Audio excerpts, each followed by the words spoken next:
My name is Lena Brooks.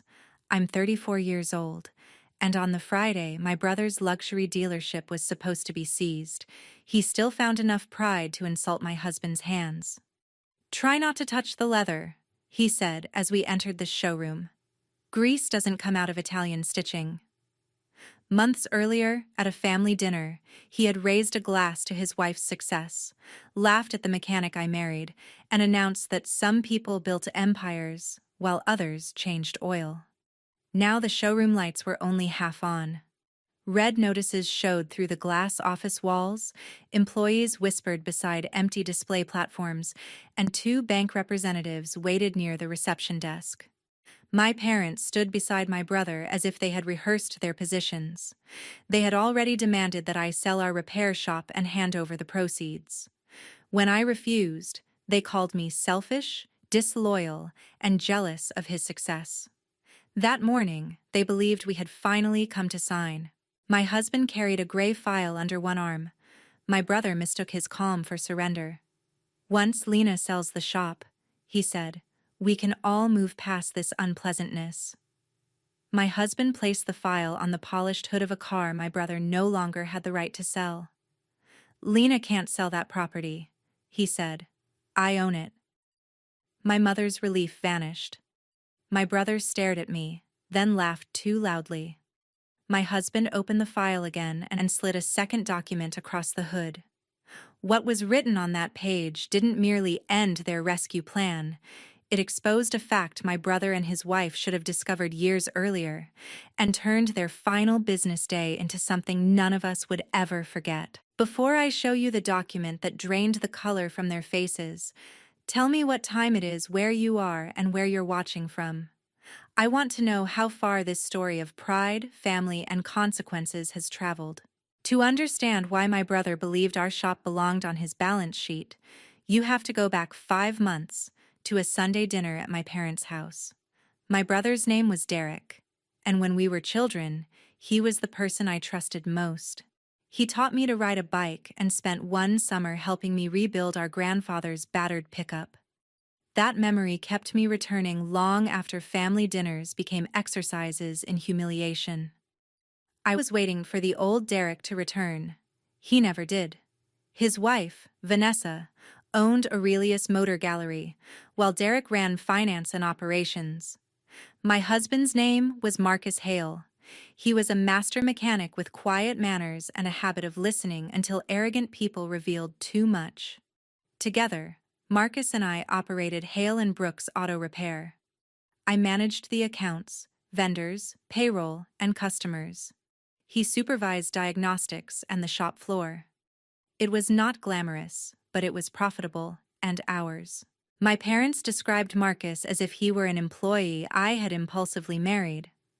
They never asked about his master certifications, the diagnostic manuals he studied at night, or the commercial properties he had bought when other people saw only abandoned buildings. They treated my work the same way. To them, I helped at the desk. Although I had doubled revenue without increasing debt and built the processes that kept customers returning. Derek's success was automatically expertise.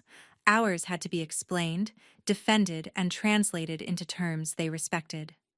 That Sunday, Vanessa arrived late and displayed a new gold watch, while Derek announced another record quarter. My parents celebrated. No one asked why Vanessa kept checking a call from Northeast Commercial Bank.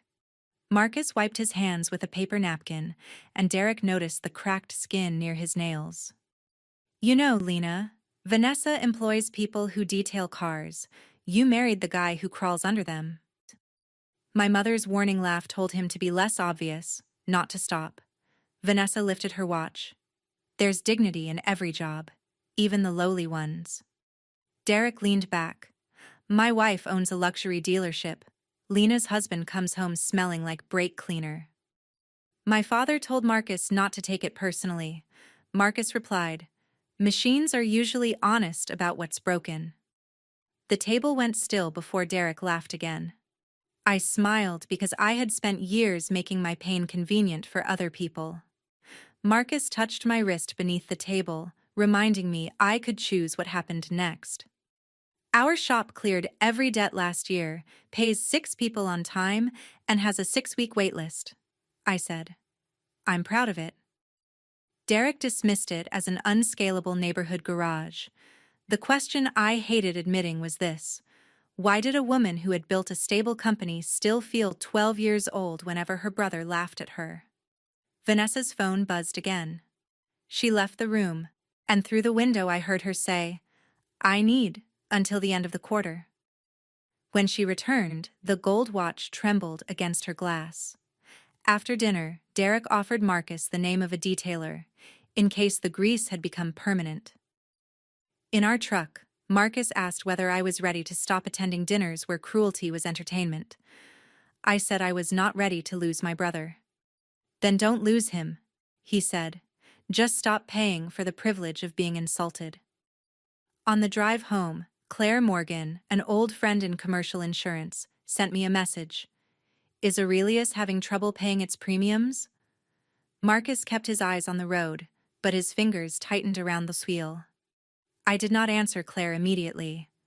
I remembered Vanessa's bank call, Derek's forced laughter, and the watch shaking against her glass. The dinner had been designed to prove that they stood above us, yet everything underneath it felt unstable. For the first time, Derek's mockery sounded less like confidence and more like a man shouting over an alarm. The first crack was an invitation that never arrived. Vanessa's annual champagne preview passed with one carefully cropped family photograph. The room behind her looked half empty. Claire did not hand me secret records or solve anything. She only asked whether I had noticed Aurelius advertising the same vehicles for months. Then I saw the pattern: recycled photographs, reviews mentioning delayed deposit refunds, repeated bank meetings, and Derek's sudden silence. I began tracking only public facts, not because I wanted them to fail, but because their questions about our equity had become too specific to ignore. State filings showed a new lender lien against dealership equipment. Job listings disappeared, then 2 former employees quietly updated their profiles. A luxury detailer who normally served Aurelius called our shop seeking work. Each fact alone meant little. Together, they described a company buying time. Our business entered its busiest season. I negotiated a fleet contract, hired a second service advisor, and built a reserve covering 6 months of payroll. Stability had cost us years of long days and postponed luxuries. My family did not understand the ownership structure. Marcus had purchased the land and building through Hale Property Works before we married. We later formed a separate operating company that we owned together. I owned half the repair business. Marcus owned the real estate, protected from operating risk and documented in our prenuptial agreement. I had helped design the structure. The only confusion belonged to relatives who never asked. 3 months after dinner, my mother asked how much our property had appreciated. My father asked whether commercial land was easy to liquidate. Derek sent an online valuation and wrote, "Must feel nice sitting on that much unused equity." Their interest was not concern, it was appraisal. Marcus warned me not to answer financial questions I had not invited. As he checked our records, I noticed a second folder labeled North Star Commercial Holdings.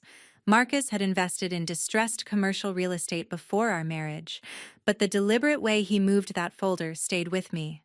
Vanessa invited me to coffee and called the crisis a temporary liquidity mismatch.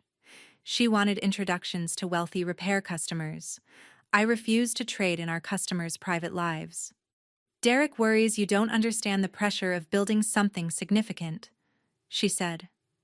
The gold watch was gone from her wrist. "We run payroll for 6 families," I replied. 6 salaries are 6 promises. That's why we keep enough money to honor them. Her smile hardened. She said people at our level could afford to be cautious because we had no brand to protect. That sentence clarified the difference between us. She thought appearances were an asset worth sacrificing cash to preserve. I thought trust was a liability we had to honor every day. When she left, I wrote down the conversation and saved it with the growing record of family requests. The next Monday, Derek requested a 60-day bridge loan. I asked for financial statements, inventory financing terms, and personal guarantees. He called the records confidential and ended the call. My father accused me of embarrassing him. I saved every message in a folder marked Family Requests. By Friday, it also held a county appraisal of our shop, with its estimated value circled in red. The turning point came on a rainy Thursday. A certified letter arrived at my parents' home because Derek had once used their address on a personal guarantee. My mother called me crying before she called him. Northeast Commercial Bank had accelerated a secured loan tied to Aurelius's inventory and equipment. If the delinquency was not cured, the bank intended to begin foreclosure against the pledged business assets. My parents had also borrowed against their house to put $320,000 into the dealership. Derek had told them the money would fund expansion. The letter suggested it had covered overdue obligations. My mother begged me not to mention that she had called. 10 minutes later, the family group chat displayed a new message from my father. Emergency meeting. Saturday at 2. Everyone attends. Marcus read it over my shoulder, then went to our office and removed the North Star folder from the locked drawer. Saturday's meeting was staged like a board vote decided before the only dissenters arrived. Derek stood beside a slide titled Family Recovery Plan. The plan required $1.4 million. My parents would surrender their savings, Vanessa would sell 2 vehicles, and Derek would defer compensation.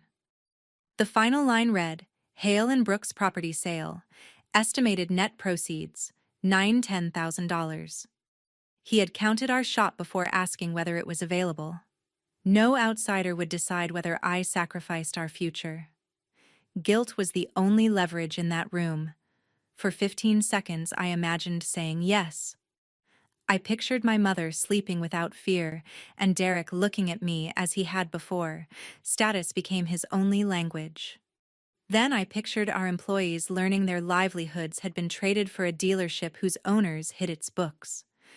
Derek mistook my hesitation for surrender. Marcus could rent a few bays. Mechanics work anywhere. Vanessa cried that Aurelius was her life. Our shop is also our life, I said. My father declared this was about the family's future. Then show me everything. The spreadsheet did not include relocation costs for our lifts, environmental permits for a new site, lost revenue during closure, or severance if the move failed. I pointed out each omission. Derek called those details manageable. To him, every consequence that landed on someone else was manageable. I opened my notebook and calculated that even a successful relocation could erase years of retained earnings. Their recovery plan was not a plan. It was a transfer of risk from the favored child to the one trained to absorb it.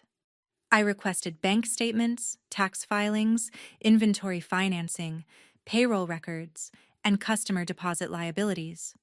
Derek struck the table. You fix cars and enter receipts. Stop pretending you can audit a dealership. Marcus shifted, but I stopped him. I built our cash controls, negotiate our credit, and make payroll without borrowing from customer deposits. If your numbers are sound, open them. Vanessa's tears stopped. The problem was worse than the bank's letter. My mother took my hands and apologized for the jokes and for underestimating us. Every apology pointed toward the same transaction. Sell it. Just this once. Choose us. I had managed my parents' bills after surgery, covered Derek's rent once, and watched Marcus repair their cars at cost. None of it had purchased respect. If saving family meant destroying the only life that had never humiliated me, was that love? Or obedience dressed up as love? No. Derek said Marcus would be more practical, and my father claimed a real man would not let pride cost his wife her family. Marcus waited. The answer is no, but Lena is the person you should hear. She answered you. Vanessa revealed that on Friday the bank could take the vehicles and their 5-year showroom lease would expire. They had missed the extension deadline. The landlord would consider a new term only after receiving proof that Aurelius could meet its obligations. Derek called him a cowardly speculator who knew nothing about automobiles. That detail mattered. Even if I surrendered our property, they could not guarantee a showroom. Derek had presented our sale as a complete rescue while concealing the lease deadline. I asked whether the bank knew. He refused to answer. My decision had already been no. Now I understood that yes would not even save them. It would only place our assets inside the same collapse. "What's the landlord's company?" I asked. "Northstar Commercial Holdings." The name from our locked drawer landed with perfect clarity. Marcus said, "You should have read every name on your lease before you mocked the people in this room." When Derek blocked the door, I began recording. "Move, or this becomes a police matter." My father ordered him aside. At home, Marcus opened the folder. 8 years earlier, before Aurelius existed, he and 2 investors had bought an abandoned furniture showroom at a bank auction. He later bought out both partners. Northstar renovated the shell and leased it through a property manager. Derek and Vanessa had negotiated through attorneys and received renewal reminders at 180, 90, and 30 days. They ignored them, withheld required statements, and fell behind on common area charges. Marcus had not created their deadline, he refused to erase it. When Aurelius signed, its tenant entity was controlled by Vanessa's family, and Derek joined operations later. Once Marcus recognized them, the lease was already at arm's length. He pushed the ownership records toward me and asked what I wanted. "Nothing vindictive," I said. "We enforce every contract exactly as written." That night, Derek texted, "Friday, 10 a.m. dealership. Bring Marcus and the deed. Don't make Mom beg again." I replied, "We will be there." Friday returned me to the scene where this story began. Empty platforms broke up the marble floor, and a notice said electronic refunds were delayed. Derek greeted us with the remark about grease on Italian leather. My parents waited near Vanessa and her attorney, while 2 bank representatives reviewed vehicle numbers. A couple near reception argued about a $20,000 reservation deposit. Every audience Derek never wanted was already present. I recognized one of the employees as a technician who had once attended a training seminar with Marcus. He avoided our eyes. Nobody had told the staff whether they would be paid after Friday. Vanessa had continued accepting deposits until the previous afternoon. The contrast sharpened my anger. Derek had called our 6 salaries insignificant, yet we had protected payroll before paying ourselves. Aurelius had protected its image before protecting anyone. Derek laid a sale proposal on a car hood. A developer could close on our property within 21 days, curing Aurelius's immediate default. My father said Marcus could work for the dealership afterward, and Vanessa offered to let him supervise used car reconditioning. I asked for the financial records. Derek called them irrelevant. Then there is no deal. Derek accused me of enjoying their humiliation. I told him part of me still loved the brother who had rebuilt our grandfather's truck with me. "If that man is still in you, show me where the money went." Shame surfaced, then vanished. Marcus placed the gray file on the car. "Lena cannot sell that property. I own it." The deed and operating agreement showed I co-owned the repair business, not the real estate, and that the structure predated our marriage. I had known and helped protect the company from property risk. There was no deceived wife, and no signature Derek could pressure from me. Derek tried a different attack. He said a husband who kept property separate from his wife could not be trusted. I opened our prenuptial schedule to my own initials and showed him the operating company shares that protected my interest. "Marcus disclosed everything before our wedding," I said. "You counted an asset you never researched, then called our transparency a betrayal." My mother lowered her eyes. For once, the structure they mocked proved stronger than the assumptions they had made about it. My father asked Marcus to sell it instead. He moved so quickly from moral outrage to a new target that even my mother looked embarrassed. Marcus refused. Derek slapped the document with the back of his hand and called him a selfish wrench-turner hiding behind paperwork. "You own one garage," he said. "Stop acting like a businessman." Marcus removed the second document. "I also own this building," he said, setting Northstar Commercial Holdings deed and beneficial ownership certification in front of Derek. "Your lease ends today." The dealership lost sound. Vanessa's attorney read the certification twice. Derek gave the false laugh I remembered from childhood. "Northstar is an investment group." "It was," Marcus said. "I bought out the other members 3 years ago." The attorney asked whether non-renewal was retaliation. Marcus produced delivery confirmations, arrears statements, and requests for financial disclosures. Aurelius had acknowledged the first reminder, then failed to provide statements, cure common area defaults, or prove adequate insurance. The attorney stopped speaking. Derek said the property manager had promised a deal. Marcus pointed to the wording. A proposal would be reviewed, not guaranteed. Hearing the lease had ended, the bank representative called his secured assets team. Its collateral was now inside a building the borrower had no right to occupy. One employee quietly recorded, "My father asked me to make Marcus grant 30 more days. The bank is taking inventory and customers are waiting for refunds. A month does not repair that." My mother said Derek and Vanessa did not deserve public ruin. Then they should stop performing and tell the truth. I asked Vanessa how much they owed in customer deposits. Her lawyer stopped her, but the sales manager answered, "More than 400,000. He produced a folder showing canceled order deposits classified as current revenue. Derek fired him. "There may not be a company left to fire me from," he replied. "It was not our trap. It was what happened when the first frightened employee realized the owners no longer controlled the room." The technician I recognized spoke next. Employee health insurance premiums had been deducted from paychecks, he said, but the carrier had warned that coverage could lapse. Vanessa called him confused. He showed the warning on his phone. The bank representative instructed both employees to copy, not remove, every relevant record. My parents stared at Derek. Until that moment, they had believed his failure was a sophisticated market accident. Now they were hearing how ordinary people had financed his performance without knowing it. The bank representative requested the customer liability ledger. Vanessa's attorney asked everyone to stop talking. Derek turned on Marcus and accused him of engineering the collapse by hiding behind Northstar.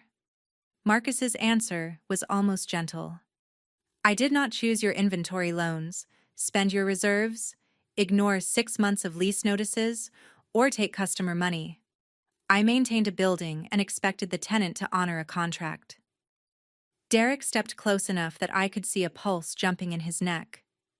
"You wanted this," he said to me. I told him what I wanted was the respect that should never have depended on our net worth. "But this ending belongs to your decisions, not my anger." At noon, Aurelius's attorney signed a key turnover protocol allowing the bank 48 hours to catalog and remove secured vehicles. Northstar granted that limited access to protect the cars and the employees handling them. It did not extend Aurelius's tenancy. Vanessa removed a framed magazine cover from her office wall. Derek watched workers place lender control stickers on windshields he had polished for the weekend. My parents stood beside him, unable to praise him out of consequences. Before we left, he asked whether I was really willing to let my own brother lose everything. I picked up the repair shop sale proposal and placed it back in his hands. "I'm not taking anything from you," I said. "I'm refusing to let you take everything from us." The employee's video reached local automotive circles before we reached home. It captured Derek's insult, the deposit disclosure, and the bank ordering the ledger preserved. Customers compared delayed refund emails online. Vanessa blamed a malicious landlord until her attorney removed the statement. Dated lease notices quickly destroyed that defense. Marcus and I gave no interview. We documented everything and let records carry the story. The bank transferred 27 financed vehicles to other dealers. A second lender froze Aurelius's credit after finding borrowing reports that included cars already promised to customers. Both European manufacturers terminated the franchise agreements for inadequate working capital, inaccurate reporting, and loss of an approved facility. Aurelius became a corporate shell with debt and a name no supplier trusted. Employees received part of their final wages through a state wage claim process. Others waited behind secured creditors. Marcus hired the technician I recognized after a normal interview, not as charity, and 2 other shops absorbed several staff members. Derek later claimed we had poached his people. In reality, he had stopped giving them a workplace before we offered one of them a job. Records showed that new reservation money had covered older refunds, payroll gaps, personal travel billed as marketing, and lease arrears. The state regulator suspended Aurelius's dealer license, and the Attorney General's Consumer Unit opened an investigation. I did not know whether criminal charges would follow. The immediate result was enough: frozen accounts, supervised assets, and conversion of their attempted reorganization into Chapter 7 liquidation when rescue financing proved non-existent. The audit exposed Derek's control.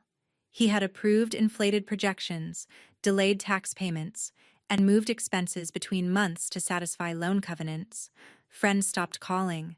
The Dealer Association removed him from a finance committee, and former colleagues described pressure to misstate refund dates.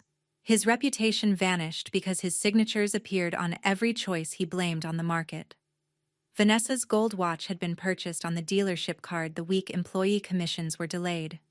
She sold it with her jewelry and cars, but the proceeds went to the bankruptcy estate. She kept claiming Northstar had destroyed a healthy company until the trustee reported that Aurelius had been insolvent months before the lease ended. Even her closest social circle stopped repeating her story. The local luxury magazine removed Vanessa from an upcoming Women in Leadership profile. A charity board where she had promised a large dealership-sponsored donation asked her to resign after the pledge proved unpaid.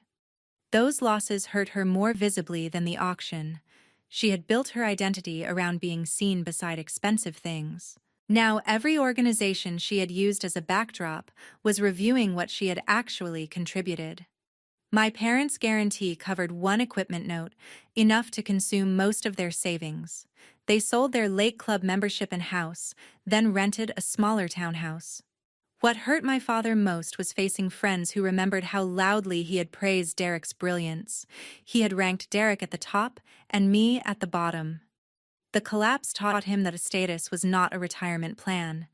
At first, they told relatives that I had chosen property over blood. Then one aunt asked why Derek's rescue required closing a profitable shop and eliminating 6 jobs. My parents had no answer that survived repetition. Invitations thinned, not because the family enjoyed scandal, but because my father kept demanding that everyone endorse his version. Public sympathy disappeared when entitlement became part of the story. My mother alternated between apology and blame. I told her we would communicate only in writing until she could apologize without a demand.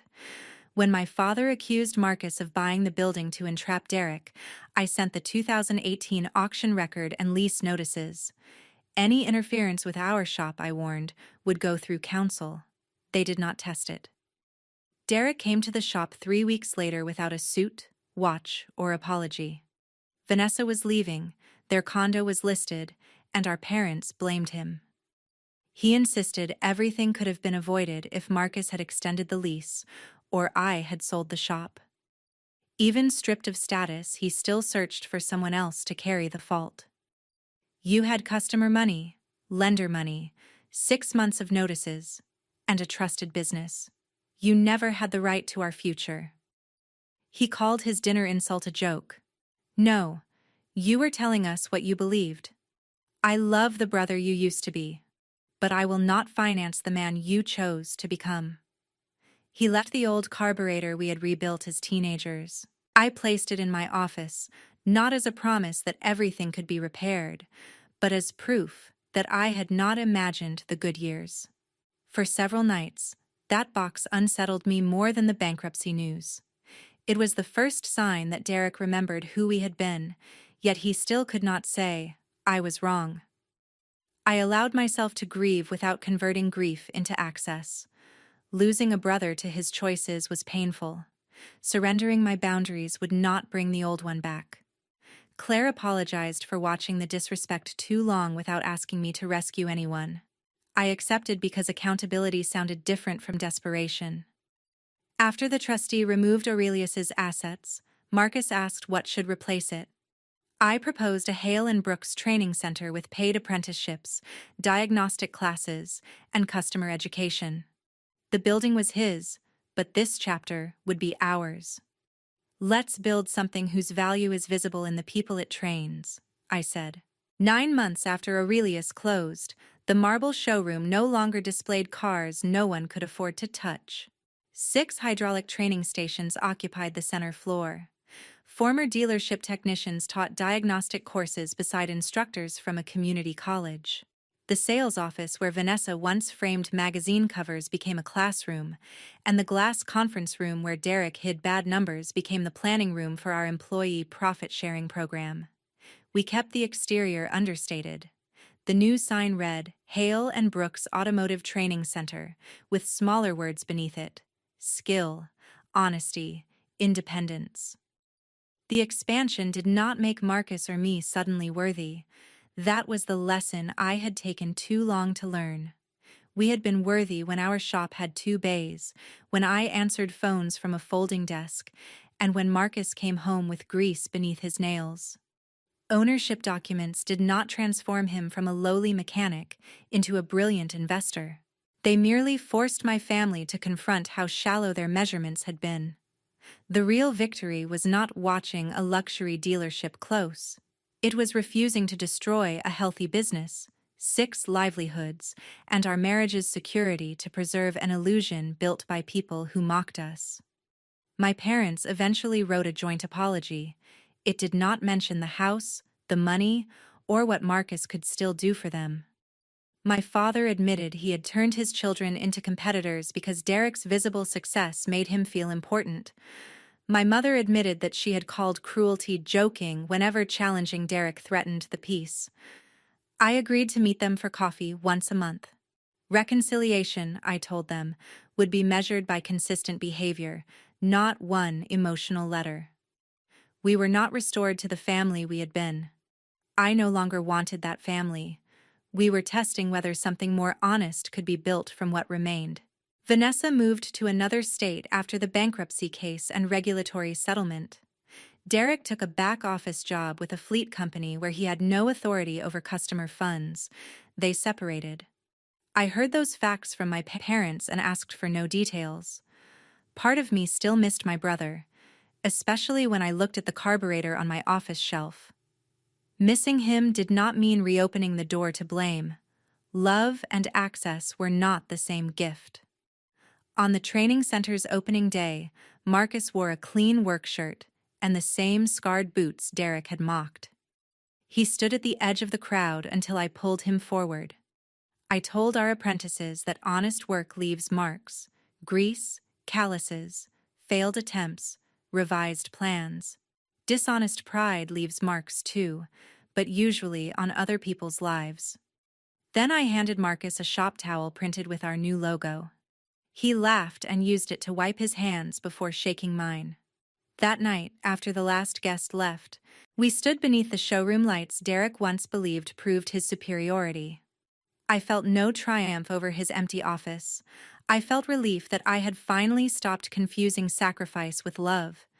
If your own family demanded that you erase the life you built to protect the image of someone who had always looked down on you, where would you draw the line? Tell me in the comments. Sometimes the boundary that disappoints a family is the same boundary that saves a life from being lived for their approval. Thank you for supporting our channel and watching this story. Everything here is fictional and intended only for entertainment and dramatic reflection. We hope it reminds you that when people take your presence for granted, stepping away can teach you just as much as teaches them. You may discover that your life feels lighter when you stop carrying people who never carry you.